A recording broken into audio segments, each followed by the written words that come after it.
ಕ್ಷಣ ಕ್ಷಣಕ್ಕೂ ಜೋರಾಗ್ತಾ ಇದೆ ಇಸ್ರೇಲ್ ಮತ್ತು ಇರಾನ್ ನಡುವಿನ ಸಂಘರ್ಷ. Iran supreme leader Ayatollah Ali Khamenei ಅವರ ಹತ್ಯೆಗೆ ಸ್ಕೆಚ್ ಕೂಡ ಹಾಕಲಾಗಿರುವಂತದ್ದು. ಪರಮೋಚ್ಚ ನಾಯಕ ಅಲಿ ಖಮೇನಿ ಹತ್ಯೆಗೆ ಸ್ಕೆಚ್ ಆಗ್ತಾ ಇದೆ ಇಸ್ರೇಲ್. ರಾತ್ರಿ ಇಡೀ ಮಿಸೈಲ್ಗಳ ಸುರಿಮಳೆಯನ್ನ ಗೈದಿದೆ ಇಸ್ರೇಲ್ ಅಂತಾನೆ ಹೇಳ್ಬಹುದು. ನೋಡಿ, ಇಸ್ರೇಲ್ ಒಂದು ಪುಟ್ಟದಾದಂತಹ ರಾಷ್ಟ್ರ. ಆದ್ರೆ ಪುಟ್ಟದಾದಂತಹ ರಾಷ್ಟ್ರ ಇರಾನ್ ಮೇಲೆ ದೊಡ್ಡದಾದಂತಹ ಸಂಘರ್ಷವನ್ನ ದಾಳಿಯನ್ನ ಮಾಡೋಕೆ ಮುಂದಾಗಿರುವಂತದ್ದು. ಅದರಲ್ಲೂ ಕೂಡ ಇರಾನ್ನ ಸರ್ವೋಚ್ಚ ನಾಯಕ ಅಯತುಲ್ಲಾ ಅಲಿ ಖಮೇನಿ ಅವರ ಹತ್ಯೆಗೆ ಸ್ಕೆಚ್ ಹಾಕಿರುವಂತದ್ದು ಇಲ್ಲಿ ಇಸ್ರೇಲ್. ಈಗಾಗಲೇ ನಾವು ಇರಾನ್ನ ನೋಡ್ತಾ ಹೋದ್ರೆ ಏಕಾಂಗಿ ಆಗಿದೆ.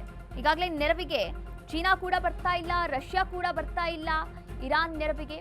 ಇನ್ನು ಅರಬ್ ಕಂಟ್ರಿಗಳು ಬೆಂಬಲವನ್ನ ವ್ಯಕ್ತಪಡಿಸ್ತೀವಿ ಅಂತ ಹೇಳ್ತಾ ಇದೆ ಅಷ್ಟೇನೆ, ಆದ್ರೆ ಯುದ್ಧಕ್ಕೆ ಬೇಕಾದಂತಹ ಶಸ್ತ್ರಾಸ್ತ್ರಗಳ ಪೂರೈಕೆ ಮಾಡ್ತಾ ಇಲ್ಲ.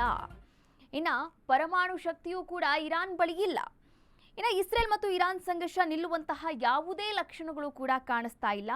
ಇರಾನ್ ಮತ್ತೆ ಇಸ್ರೇಲ್ ಹಲವು ದಿಕ್ಕಿನಿಂದ ದಾಳಿಯನ್ನ ಕೂಡ ನಡೆಸ್ತಾ ಇದೆ. ಈಗ ನಿನ್ನೆ ರಾತ್ರಿಯೂ ಕೂಡ ಅಲಿ ಖಮೇನಿ ಅವರ ಇರಾನ್ನ ಸರ್ವೋಚ್ಚ ನಾಯಕ ಅಲಿ ಖಮೇನಿ ಅವರನ್ನ ಗುರಿಯಾಗಿಸಿಕೊಂಡು ಅವರನ್ನ ಹತ್ಯೆ ಮಾಡಲೇಬೇಕು ಅಂತ ಮಿಸೈಲ್ ಅಟ್ಯಾಕ್ ಅನ್ನ ಮಾಡ್ತಾ ಇರುವಂತದ್ದು. ಮಿಸೈಲ್ ಅಟ್ಯಾಕ್ ಯಾವ ರೀತಿ ಆಗ್ತಾ ಇದೆ ಅಂದ್ರೆ, ದೊಡ್ಡದಾದಂತಹ ಕಟ್ಟಡಗಳ ಮೇಲೆ ಮಿಸೈಲ್ ಅಟ್ಯಾಕ್ ಆಗ್ತಾ ಇದೆ. ಕಟ್ಟಡಗಳು ಛಿದ್ರವಾಗ್ತಾ ಇದೆ. ಅಲ್ಲಿರ್ತಕ್ಕಂಥ ಜನರು ಸಾಯ್ತಾ ಇದ್ದಾರೆ. ಆಸ್ಪತ್ರೆ ಮೇಲೂ ಕೂಡ ದಾಳಿ ಆಗಿರುವಂತದ್ದು. ಇಸ್ರೇಲ್ ಮತ್ತು ಇರಾನ್ ನಡುವೆ ನಾಗರಿಕರು ಒದ್ದಾಡ್ತಾ ಇದ್ದಾರೆ.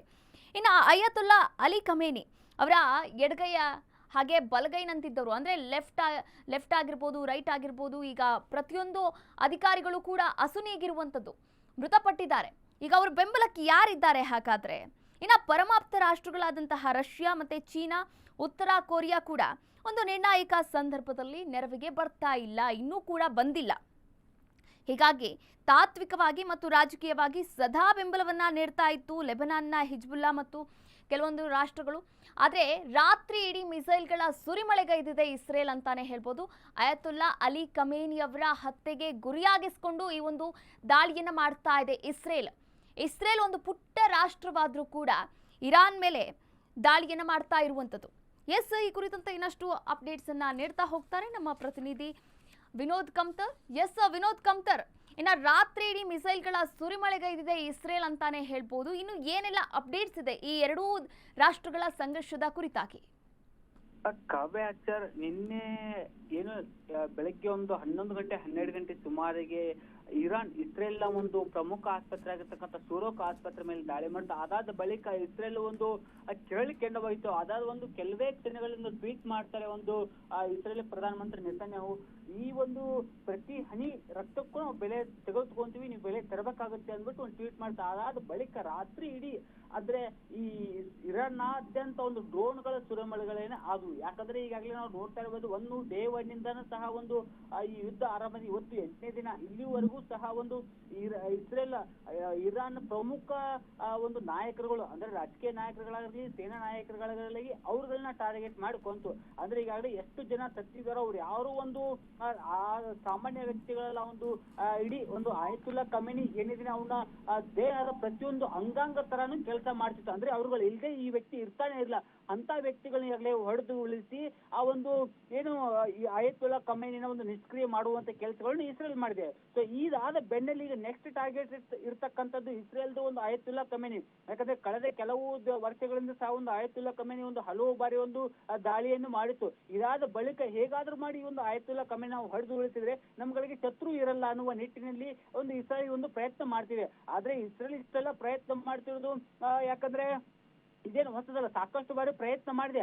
ಆದ್ರೂ ಈಗ ಇಸ್ರೇಲ್ ಪ್ರಯತ್ನ ಮಾಡ್ತಿರೋದು ಮುಖ್ಯ ಉದ್ದೇಶ ಏನಂದ್ರೆ, ಇವ್ರುಗಳನ್ನ ಹೊಡೆದು ಉಳಿಸಿದ್ರೆ ಇರಾನ್ ಯಾವುದೇ ಕಾರಣಕ್ಕೂ ನ್ಯೂಕ್ಲಿಯರ್ ವೆಪನ್ಸ್ ಹೊಂದಲ್ಲ. ಮುಂದಿನ ದಿನಗಳಲ್ಲಿ ನಮ್ಮ ಅಕ್ಕಪಕ್ಕ ಇರತಕ್ಕಂಥವ್ರು ಮತ್ತೆ ನಮ್ಮ ಜೊತೆ ಸ್ನೇಹ ಸಂಬಂಧ ಇರೋರು ನಾವು ಅಧಿಕಾರದಲ್ಲಿ ಕೂರಿಸಬಹುದು. ಆ ಒಂದು ಸಂದರ್ಭದಲ್ಲಿ ನಾವು ಇರಾನ್ ಹೇಗಾದ್ರೂ ಮಾಡಿ ನ್ಯೂಕ್ಲಿಯರ್ ವೆಪನ್ಸ್ ಅನ್ನ ತಪ್ಪಿಸಬೇಕಂತ ಉದ್ದೇಶದಿಂದ ಹೊಡೆದು ಉಳಿಸೋ ಕೆಲಸವನ್ನು ಮಾಡ್ತಿದ್ರೆ.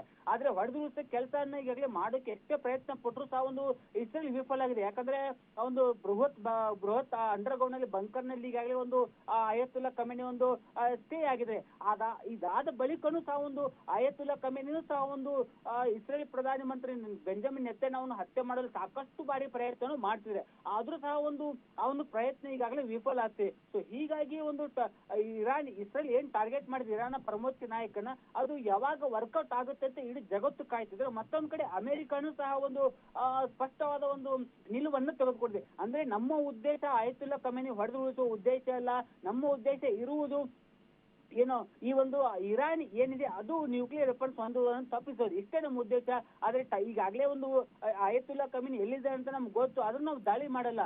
ನಮ್ಮ ಉದ್ದೇಶ ಸ್ಪಷ್ಟವಾಗಿದೆ, ಇರಾನ್ ನ್ಯೂಕ್ಲಿಯರ್ ವೆಪನ್ಸ್ ಹೊಂದುವುದು ತಪ್ಪೋದು, ಜೊತೆಗೆ ಜಗತ್ತಿಗೆ ಎದುರಾಗುವ ಕಂಟಕವನ್ನು ತಪ್ಪಿಸೋದು ನಮ್ಮ ಉದ್ದೇಶ ಅಂದ್ಬಿಟ್ಟು ಅಮೆರಿಕದ ಅಧ್ಯಕ್ಷರು ತಾವು ಹೇಳಿದ್ದಾರೆ. ಕಾವ್ಯಾಚಾರ.